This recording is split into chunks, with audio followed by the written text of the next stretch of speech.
Welcome. You're watching Rugby with Rifle, a podcast about all things rugby and life, with your host, Danny Pabone and Rifle Scudder.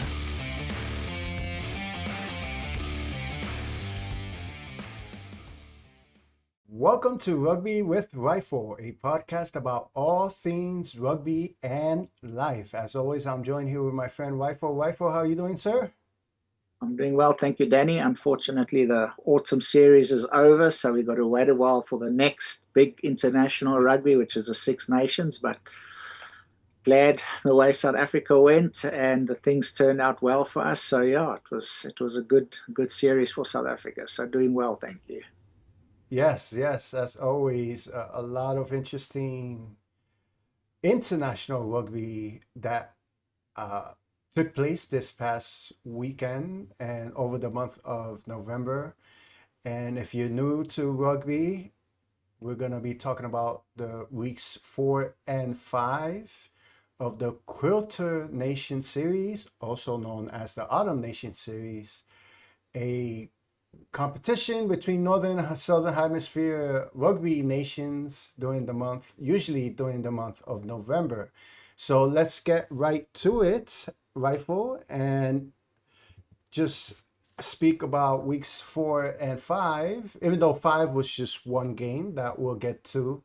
But week 4, we had, as everybody can see here, probably the two biggest games in week 4 were South Africa or Ireland versus South Africa and England versus Argentina. Those were probably the two big games, being that South Africa, along with England, went undefeated during this set of international games, with England going 4-0 and South Africa going 5-0. So yeah, like you said, South Africa had a great series, and as well as England had a great series. Now, the one game I want to start off with, Rifle, is that South Africa and Ireland game. Um, how can I word this? A bit of a controversy, I guess, a lack of a better term. At the beginning of the game with, and I'm just gonna say his initials, SFM, Sasha. Sasha Feinberg and Gomazulu. I still can't get that. One day, Sasha. I'm sorry. One day, Sasha, I'll get your name right. At the beginning of the game, with which some would say should have deserved a yellow card. And I'm just interested briefly in your thoughts on that. And again, if you're new to this podcast, to the Rugby with Rifle podcast, we tend to more teach the game of rugby and just talk about the games. And we try to stay away from controversy, but every once in a while, something happens where I think, or we think, me and Rifle thinks that it deserves some talking. So yeah, I'm interested to hear about what your thoughts were on that tackle from again SFM. I'm just gonna say his initials. Sure. If it were the other way around and it was a fly half of Ireland who tackled a Springbok like that, I would definitely want them to relook at that. Yeah. So I would not be angry if further recognition was given to it and maybe a yellow card. I Mm-hmm. think he was a bit lucky to get away there. The way that he went in, not a proper wrapping the arms around, purely 100% tackle. It could have been a bit of shoulder. The fact that he's small and all of that, I mean, that doesn't, come into play. It's a way that you tackle. It's a way that you do it. So I was actually surprised that nothing came from that. So I wouldn't be angry if something more than just a penalty and just re-looking at that. If South Africa got more than that, maybe a yellow card, I would have been okay with that. Yeah, and just looking at the play, I was, and again, being a novice, since I've only been following the game for the past couple of years. But just looking at that play, I was kind of surprised he didn't receive the yellow card on that play. And this is just me being, even though I've become a fan of South Africa because of you, and they're such a great team. I was actually pretty surprised he didn't receive your yellow card. And just to add to that, Rifle, obviously, just from the, let's just say, questionable refereeing from previous South Africa games where, they've had plays where their opponents should have received a yellow card, or South Africa received a yellow card, and you're like, that shouldn't have been a yellow card. So maybe that impacted the referee's decision.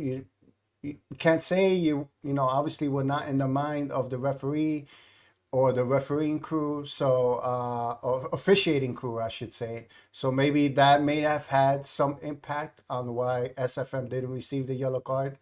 It happens in every sport. It Yeah, happens a lot in American football where a team gets called for a penalty and you're like, what?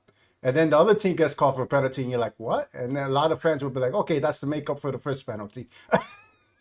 yeah. I think there's a lot of pressure on the refs, especially, and Mhm. with all the new rules and regulations. And as we spoke last time, wanting to try and speed the game up, and these red cards that we previously got as South Africans in the game just make it slower. So a lot of pressure. Yeah. So I'm not saying it couldn't play a role in there, that they were like, okay, let's just try and move on. Let's move past this. And we've given two red cards in the previous two games, which on the other hand was, wouldn't be strange that South Africa got two red cards. So just give them one. That's how they tackle, that's how they play. So as I say, one doesn't know what happened. But if he did get a yellow card, I wouldn't be too angry about that. I think we got away with one there. Yeah, I believe so as well. And the other interesting thing about this game is, Ireland at one point was down to 12 men in the second half. Starting the second half, they were down to 12 men. But somehow they will manage to get some points in the second half, and really at times put some pressure on South Africa, even though they were down 3 men. So it would be interesting to see if, what would have happened if Ireland would have had their all 15 in the second half, but that Yeah. didn't happen. They actually Uh, scored a try when they were one man yes. down. So, I mean, they came back before halftime. I believe it was Sheenan that went over and scored a try. So, Mhm. I think both teams would be very happy with certain elements of their game, yet at the same time, they'd be very unhappy with certain elements of the game. Mhm. The Springboks scrum was very good. We dominated up front. That was very good. But we only walked away with how many points did we get? What was the score? We only got, we should have had another 20 points on the board. Mhm. Missed a couple of kicks, didn't take kicks. But Ireland, on the other hand, would say down to 13 men, they defended like absolute demons. They were tackling everything they could. They did well. So for them to say, we didn't give another 30 points away, they'll be happy with that. But they'll definitely have to look at their scrum and what's going on there. And so some parts of some of the game from Ireland were good, some not so good, and then South Africa exactly the same. So, but at the end of the whole series, I think Ireland are not as good as they used to be previously, even at last year's Six Nations. I think they were a better team then than what they are now. So, unfortunately, just my opinion, they're not as strong and as powerful and dominating as they were a year ago. And we'll see, obviously, now in this year's Six or next year's Six Nations that are coming up. So it's going to be very interesting to see how they come back from that loss. Yes, we shall see. We shall see. And it's like you said, Six Nations starting first week of February. So we have a couple of months before Six Nations starts. The other game I just want to touch upon briefly was the France Australia game. Australia going 0-4 during the month of November, so they're, you know, unfortunate, thinking they had, we've spoken about this before, having great moments in the rugby championship and also having um, um, great moments at other times of the year. So yeah, it's just they can't just find their rhythm, and looking at the France and Australia score, this was a 27-26 game with France leading by 1 point at the 62nd minute. So 62 minutes into the game, this was only a 1 point game. But unfortunately, France found a way to dominate Australia in the last quarter of the game, and everybody could see here the final score. So yeah, again another game where Australia looked like Australia may pull out the win, but France is too powerful, and yeah, everybody sees the final score there. Yep. And then, I'm sorry. No, I was just going to say the next thing. I think England is going to be, after those two, France and Ireland.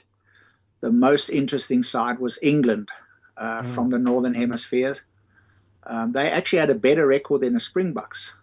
We lost two games. England only lost one. We lost to New Zealand in Auckland, and we lost to the Pumas as well. mm. And England only lost one game. So they definitely, up and coming there. They had a very good season. So once again, Six Nations will prove who's the top team there. It's going to be very exciting. But England playing to their potential and what people believe they can do and what they can come up with. So they're going to be a very interesting team to watch during the Six Nations too. Yes, yes, and that game with England and Argentina, at one point, and everybody can see here it was only a 4 point difference when the referee blew the whistle at the end of the game. So it's only 4 point difference. But this game was 17-3 at the half, and England just looked like, okay, it looks like we're gonna, be dominant and take this game very easily. And once again, Argentina in the second half, and right for last week, Argentina with one of the greatest comebacks probably in rugby history against Scotland. Scotland, So, yeah. so just watching this game with Argentina, I'm like, oh my lord, is Argentina gonna pull off another great comeback? Yeah, no, they definitely one of the teams, as we've said many times now, they go to the end. They've proven it over and over again. So World Cup, whoever plays against them, be ready, get ready, because they no pushover team at all anymore. No, they are not. No, no, they are not. And there's just like Argentina. I feel it's just a team that they're just there of just becoming a top. I mean, they're ranked number 6 currently. But they're just there of becoming top 5 rugby nation, of Mm. so many close losses to very, good teams. Against South Africa, against New Zealand, and you've mentioned they've beaten every top team Yeah, in they've their taken history. scalps every team in the world. Yeah, so they definitely up there to watch on the day. Anyone can lose against them. Yeah, so they're very very very close to just breaching that top 5 of the rugby of the world rugby ranking. So I'm sure, you know if they continue this path, they'll get there. And then there was the week 5 game. Yep, there was. Uh yeah, I mean, I guess how, and again, just touch briefly on this because there's so many other podcasts that have probably covered this. How it ended was unfortunate. With a how could I say, a very South African player that's had a great career, has many great accomplishments within the Springbok team and within club level play. And you know, to me, just looking at what happened and just researching of uh, researching how this player has played or conducted himself throughout his career. To me, just on the surface level, it seemed very uncharacteristic. I was surprised. A lot of people were surprised. It was like, okay, wow, why did he do that? That was uncalled for. But it happened. So I was just wondering what your thoughts on that was, and if you could just tell the audience, explain a little bit more of what happened at the end of the game. Sure, there was about 2 minutes left. There were less than 2 minutes left. South Africa's leading by 73-0. So what should have happened is Eben Etzebeth, who was in this whole scuffle of an eye gouge, what he should have done was just walked away. Just absolutely, you got less than 2 minutes left. You are the most capped Springbok. You're twice World Cup champion. You got 140 tests behind your name. Just turn around, walk away, let it be. But he didn't. So blood just went to the head. He got angry. I don't think that he purposefully, I can't think that someone purposefully sticks your finger in someone's eye. He went for the eye. I think he went for the head, but not looking. His finger was there. So there's definitely eye gouging. There's a ban, all of that, yes. But I don't think his intent was to go for the eye. But now another question that I would ask is, if you are so calm during the whole game, what happened that made you so angry? What made you flip your lid? And if you do go look, and you can go on YouTube, and a lot of people, obviously everyone in the whole world's they're not talking about the 73-0 or the rugby or everyone's talking about this incident. If you look at it, looks like eye gouged Eben Etzebeth a couple of minutes before that as well. So he was, getting the guy back, which you don't do. I mean, it's completely illegal. You don't do that. So at the end of the day, Etzebeth should have just walked away, and said after the game, made a complaint and said, go look, review the game. I want to place a complaint with a touch judges or whoever can look at something that happened. He didn't do that. He got involved, and now he's banned. I think I just heard now, 12-week, he got a ban. So rightfully so. You don't, in rugby, there are a couple of things you don't do. Number one, you don't grab anyone between the legs. That's no. And then anything above the neck, you don't go for the face to scratch or claw or anything. That's just off limits in a rugby game. So those two things, anything, but especially eye gouging, I mean, that's a big no-no. And then grabbing someone, as I say, in between the leg, those two things it just does not have any room in the game of rugby for that. So did he do it? Yes, he did. Should he have walked away? Yes, he should have. Not a good look for a guy who has, as I say, 140 international caps. What a player. But it happened. He's got a ban now, I believe. It just came out now for 12 weeks. So he should have just walked away. With his experience and knowledge and all of that, just walk away. 73-0 ahead.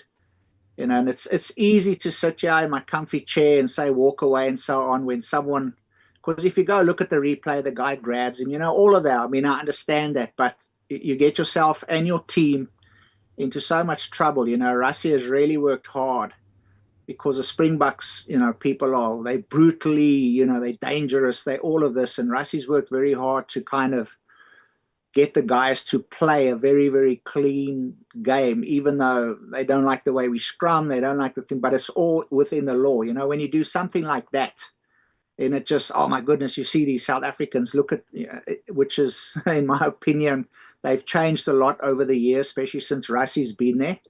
But one incident like that can spoil that, and people can say, see, look at that, what they did, And if he took the higher ground, and just said, okay, I'll complain about it after the game.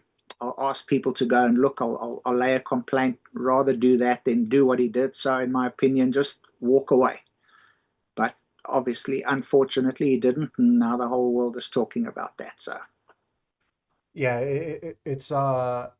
it's very, very unfortunate, again, that the game, because this happened, like you said, pretty much at the end of the game, and with South Africa already being up 73-0, the score of the game was already 73-0 at that point of the game. It's unfortunate that that happened, and to be fair to Wales, uh, th- they were missing, I believe, 13 players because of other commitments. These players play in France and England at the club level, so they were playing for the clubs, so they didn't have a good amount of players that usually play for the national team, as well as South Africa. I'm not saying that Wales would have won if they would have had all 13 of those players, but South Africa also had a few missing players as well. So either way, I believe South Africa would have won. Who knows by how much? But still, it was a very unfortunate situation there at the end of the game, and you know, who knows what happens to SBS legacy. I don't think it's gonna affect his legacy too much. It's just people. It just happened, so yeah, eventually the, people will this, look at the whole. yeah, the sad thing for me is that this game even took place, but it Mm, was put on the schedule years ago. I believe it was 2018 when Wales were pretty strong. They were, stronger than South Africa. They were doing better. And then they put this game on there because this is, as you said now correctly, so this game is what they call outside the international window. mm, So the international games were finished. But if you go and listen, people say for money, Wales said, let South Africa play against while you are in the Northern Hemisphere. You are there. Let's play a game at Cardiff. It brings in a lot of money. It's good for the game. Let's have a game. So it was put on schedule many years ago. That's why they played. Wales didn't know they would be battling as they are currently. No one knew that the Springboks would be doing as good as they are. But because of the international window being finished, mm, Wales and South Africa couldn't hold their club players because when the international window is finished, the guys have got to go back and play for their clubs. So all of those guys who play, as you said, all over the world, a lot of people in Japan that had to go back, South Africa, Northern Hemisphere, they went back to their clubs. So both teams were, I think South Africa had 25 guys that we could pick from. And at one stage, we were even talking about bringing back Dwayne Vermeulen, who retired after the previous World Cup. He's a coach now. We didn't mm. have anyone else because all our players left. So he would have to come on if there was an injury, that would happen. So that could take place, but Wales as well, a lot of them missing. So, yes, it was just, at the end of the day, you ask yourself, why even have this game? It was silly, 73-0, but it was scheduled years in advance when Wales were, even better than the Springboks. So that's the reason the game had to, quote unquote, take place. Yes, and in retrospect, Wales would have wished that this game would have never taken place. Yeah, I'm sure. So yeah, Wales is another team that's just has had Welsh fans past couple of years had really has had no bright spot with the Yeah, only it's with the been only two dismal. wins coming against Japan over the Yeah, past couple of years. So yeah. yeah, unfortunate for them, yes.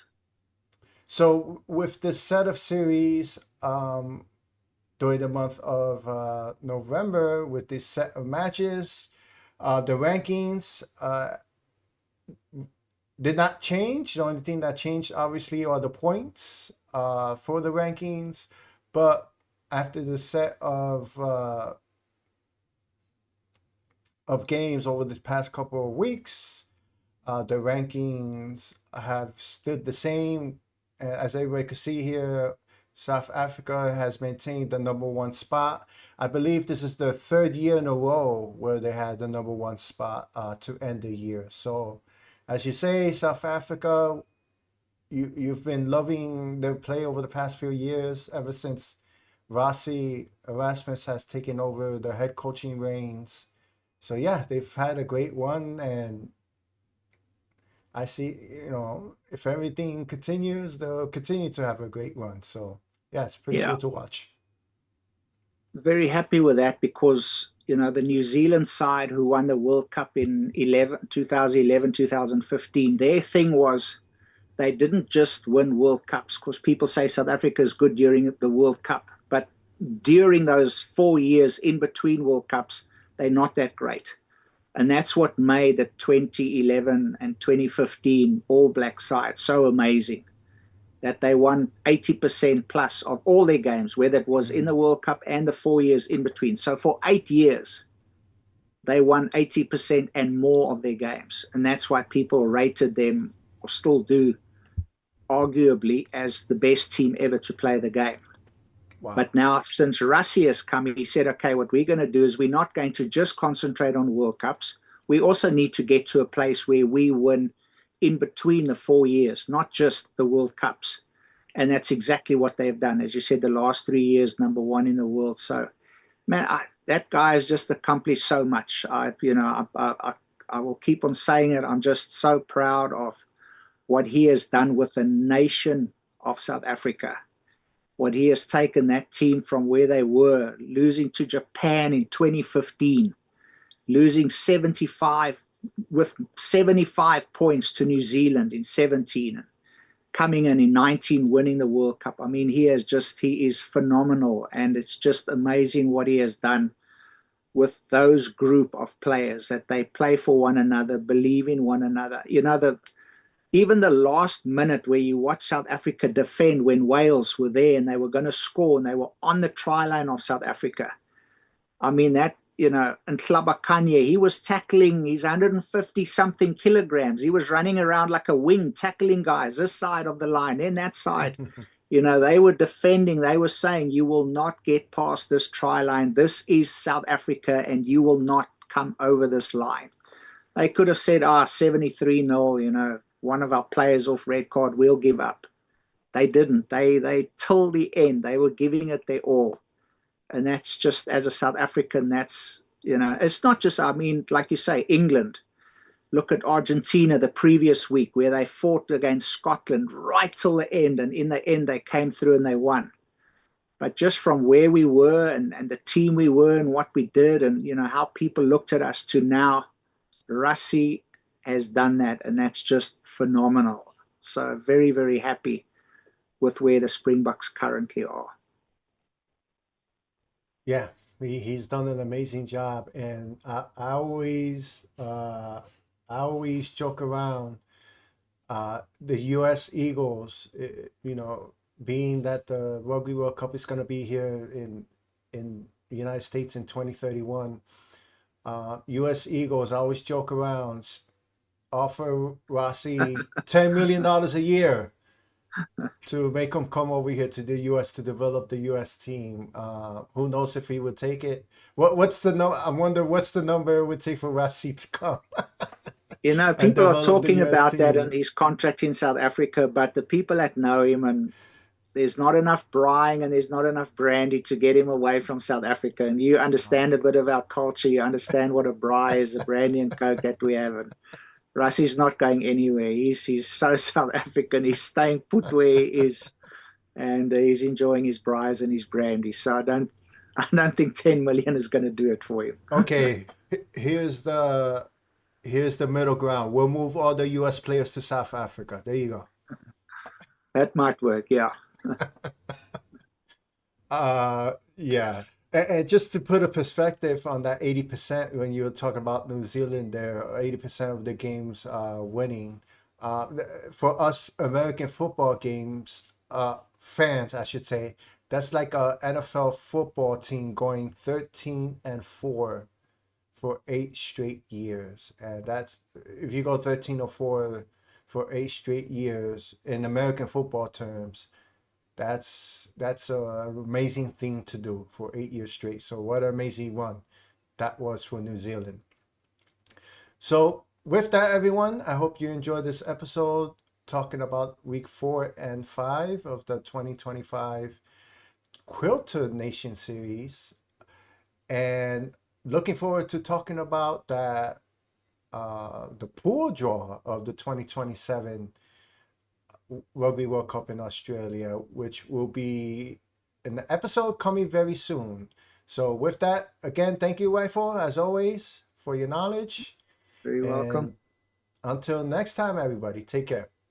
Thank you for watching. Thank you for watching this episode of Rugby with Rifle. Remember to press the like button and subscribe to the channel if you haven't yet to support this podcast.